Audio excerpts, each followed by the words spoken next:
Let's get into it, y'all. I'm not even gonna click on this tab. I mean, I am, but what's that? Student loans. We're gonna talk about student loans today. Yes, I know I'm talking fast. I'm hyped. All right, here we go. Boycotting student loans. And today might be a little bit biased because we're gonna go over to Fox. I think this is Fox News or Fox Business. Let's see what it is. Fox Business. Here we go. Some student loan borrowers are boycotting payments, but the risk is high. I'd be damned if the risk is high not paying your student loans. Risk, it just says survey. I guess there was a survey about it. They did they take a survey to see if not paying your student loans would be a high risk? I could have told you that. Some struggling borrowers are unaware of student loan repayment options. Oh my God. This is why student loans take me forever to get through whenever we talk about them.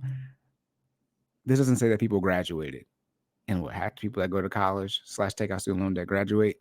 But in general, for people, not in general, but for people specifically who graduated and have a bachelor's degree or a bachelor's and a master's or a bachelor's and a master's and a doctorate or multiple masters and multiple doctorates, why do we keep giving them a pass on being uneducated on something? The people who have the most education as far as documented, not saying that they're smart because all these degrees aren't worth something, but they have all of this education, all of this time spent to go into school, and we continue to give them a pass on being uneducated. I am dumbfounded by people who keep giving these type of people a pass. All right, this is by Nora Colomer. All right, sponsored by. All right, here we go. Let's get into it. Some student loan borrowers, look at how sad this person is. Some student loan borrowers refuse to pay debt, hoping it will send a message to the government. How much time? I be trying not to cuss. Nigga, what? What's it going to send a message to the government? If you want to send a message to the government, federal government here, you vote new people in. Oh, that makes too much. Again, the college educated people, maybe the people with the political science degrees would speak up and say, hey, y'all, if we want to get something, through to the government, not paying our student loans isn't the way. All right.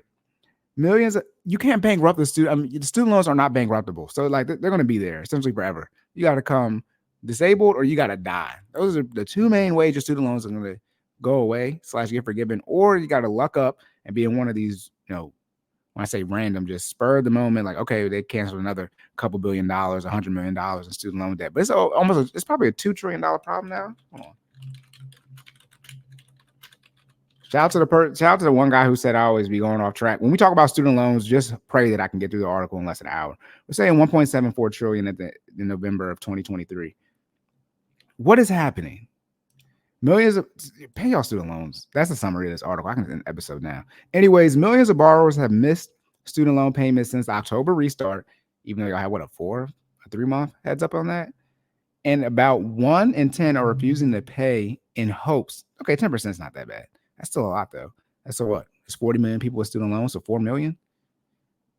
It will put pressure. So 4 million people are trying to put pressure on the federal government to cancel the outstanding debt. A recent survey, too many people are paying. It says, this doesn't say 1 in 10 are paying. This says 1 in 10 are choosing not to pay. That's not enough.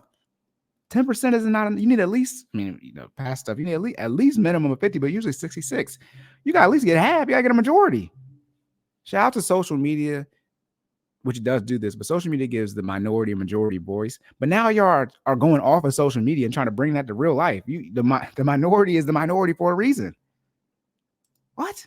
6 in 10 student loan borrowers have missed payments, my goodness, after a 42-month payment pause. I keep telling you about that damn payment pause. That was the forgiveness. And to my knowledge, these 42 payments, these 42 months missed, they count towards 120 for the forgiveness that y'all be trying to get. This is by intelligent.com survey who did that. 25% have not made one payment since repayments resumed 3 months ago. Good God. Over a third. Are we just going to get, oh my goodness, over 1/3, 36% of borrowers who haven't made any payment said they plan to resume as soon as possible. What does that mean? You had 42 months off. You had a 3 month or so notice that they were going to start back up in October. But with the same number saying they are unsure when they'll resume payments. So 72% is just like, I don't know, but I plan on getting to it.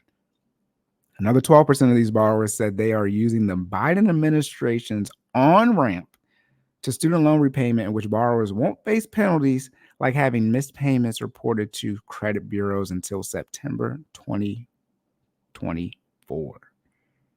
Here's the thing.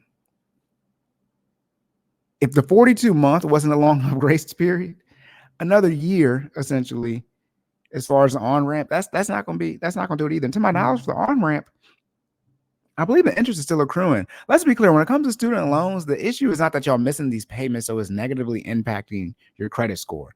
If you're in a situation where you can't afford to make your student loan payments, you don't need no more debt. Therefore, your credit score is irrelevant. Except for the people who complain about, they're struggling to rent because of their credit score. No, you're struggling to find somewhere to rent because you don't got no money. Whatever. If you got a low credit score, but you can, do three months pay your rents 3 months ahead, they're gonna let you rent to them. You can show proof of funds, but y'all don't got no funds to show. Y'all don't have no proof of funds because you don't got no funds to show. Y'all don't have any funds. You got to have money. Credit is not money. Credit shows you're good with other people's money. That's what credit. When I say good, as far as you being able to pay it back. Jesus Christ, my blood pressure's all high. I'm about to pass out. Anyways, while most borrowers have missed payments because they can't afford them, 9% have boycotted payments to pressure the government. This sounds crazy. 9% have boycotted payments to pressure the government into student debt cancellation. Y'all are insane. Most of these borrowers hope their efforts will bring attention to the student loan debt conversation. What? Let me read through the paragraph. However, borrowers who are intentionally missing student loan payments may be putting their credit at risk, according to Jake Hill, founder of the CEO of Debt Hammer. One word, the D and H in Debt Hammer is capitalized. Camel case. Is that camel case? Yeah. Yes, camel case, I think. Yeah. Anyways, I want to be clear. 4 million people, unless this is like, everyone living in DC, like you have to be like in one place or like a majority vote in like one of these major cities. I'm so confused.